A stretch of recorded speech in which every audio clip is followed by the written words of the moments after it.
Hello, this is Microphone Media. Please like, subscribe, and share. Thank you. سلام تعلنا هذا اللي دحان لكم عند حاضركم من علم لكم سمعتنا سلام نأخذكم يكون أزي مايكروفون ميديا حدش سوانكم كعامن قاعدنا مساهم نقلنا كل شعب المستي نازوي السبنا أكلكم إنكم كتقصلوا سبسكرايب زي كوركم سبسكرايب جبروا لايكن شيرن غيركم نحسموون بخبري قدمكم سمعتنا باركس أزي قبلنا حدا سبر زخنا مجلس ناي ودب واحد زوج الله شعب جرشان نسمعيه ብዙሕ ነገር ተምሳላቲ ዝናፍሱ ዘለው እዚ ተገብረ ዝርርብ ይግበረሎ ሰራዊት ናብ ትግራይ ከኣቱ እዩ ውድብ ህወሓትን ብልጽግናን ክዕረቑ እዮም ክጻልኡ እዮም ከምዚ እዮም እናተባሃለ ብዙሕ ዝዘረበሎ ሕፅርን ምርርን ዝበለ ትርርን ዝበለ መግለፂ ናይ ትሕቲ 3 ደቂቃ ሻዕ መጨረሻ ስምዕዎ ሰማዕተይ ቀዲምና ከዓመ ህዚ ድሕሪ حادث ساعات ويفرق ساعات بيلنا سفح زغوانا قال محتت بزعوانا جنرال تادس ورده بزح نقر زبهال زلو كن نقرأكم هنا محادة قاشا تقادا لايك عدي من لنا نسو كن نقرأنا أي سمعته نسو تسعبوينا النوالكو نس هزقن اتانا يودب واحد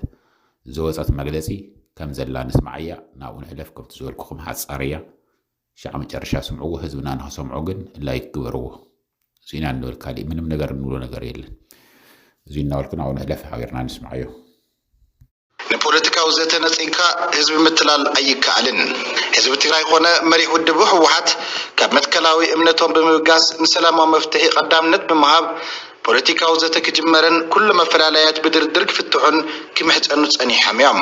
መንግስቲ ኢትዮጵያ ድማ በአንጻሩ ንኹሎም አማራጭታት ሰላም ዓጥዩ ንኻል ዙር ደማዊ ኩናት ኣብ ምህንዳድ ይርከብ ነቲ ህዝቢ ትግራይን ህወሓትን ከቕርብዎ ፀንሑ ተደጋጋሚ ፃውዒት ብምንጻግ ኣብ ልዕሊ ትግራይ ዳግም ክባን ዕፅዋን ኣዊጁ ኣጋር ሰራዊት መካናይዝድን ፍሉይ ልኡኽ ኢሉ ዝወደቦም ኣሃዱታትን ኣኽቲቱ ካብ ምዕራብ ትግራይ ክሳብ ምብራቕ ትግራይ ዓሪዱ ይርከብ ካብዛ ሓሊፉ ድማ ናብ ትግራይ ዝለኣኽ መድሓኒት ብምኽልኻል ካሊእ ኣረመናዊ ታሪክ እየመዝግበሎ ማህያ ሰራሕተኛ መንግስቲ በሐፈሻ ድማ በጀት ትግራይን ኣዋርሕ ብምዕጻው ህዝብና ናብ ዝባኣሰ ቅልውላው ከኣቱ ዓሊሙ ይሰርሐሎም በመሰረት ስምምዕ ፕሪቶሪያ አገልግሎት ጀሚሮም ዝነበሩ ከም ባንኪ ዝበሉ ትካላት ልምዓት ጥረ ገንዘብ ከይረኽቡ ብምኽልኻል ህዝብና ካብ ዝርከቡ ዝዓቆሮ ገንዘብ ከይጥቀም ብምግባር ካልእ በደል ይፍጽመሎም ነዳድን ካሉት መሰረታዊ ሸቀጣትን ናብ ትግራይ ከይኣቱ ብምግባር ነቲ ብዝኣወጀ ጀኖሳይድ ዘዳኸሞ ኢኮኖሚ ዝባኣሰ ንምድቃቕ ይሰርሐሎም ካብዛ ሓሊፍ ድማ ህዝቢ ትግራይ ብዘይ መረበት ተትሪፍካ ንምብትታን ዘይሕጋዊ ውሳነታት ይውስን ኣብ ልዕሊ ሰላማዊ ህዝብና ደብዳብ ድሮን ይፍጽም ዝወደቦም ዕጡቃት ተምሪሑ ኣብ ልዕሊ ትግራይ ኩናት ይኸፍተሎም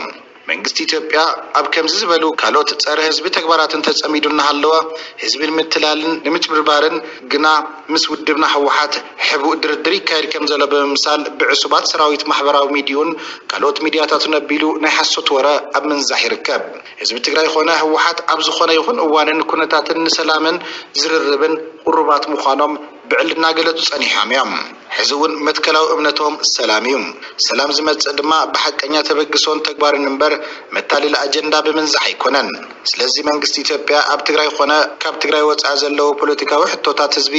ብሓይሊ ምጭፍላቕን ምንብርካኽን ከም ዘይከኣል ፈሊጡ ናብ ሓቀኛ ፖለቲካዊ ዘተከኣቱ ይግባእ ንብል መንግስቲ ኢትዮጵያ ሕዚ እውን ሕገ መንግስታዊ ሉዓላዊ መሬት ትግራይ ወሪሮም ዝሓዙ ዕጡቃት ክወፁ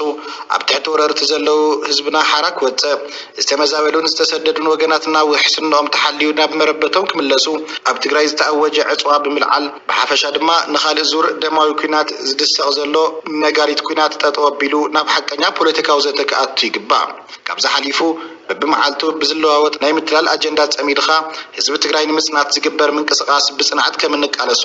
ክፍለጥ ይግባእ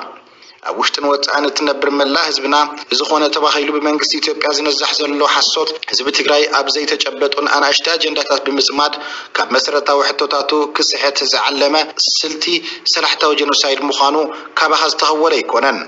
ስለዚ ድማ መሰረታዊ ሕቶታትና ዝምለሱን ህልውናና ዘረጋገጽን ብሓድነት እንትንቃለስ ጥራሕ ብምዃኑ ከም ወትሩ ሓድነትና ስጢምና ክንቃለስ ይግባእ መኸተ ንብሔራዊ ህልውና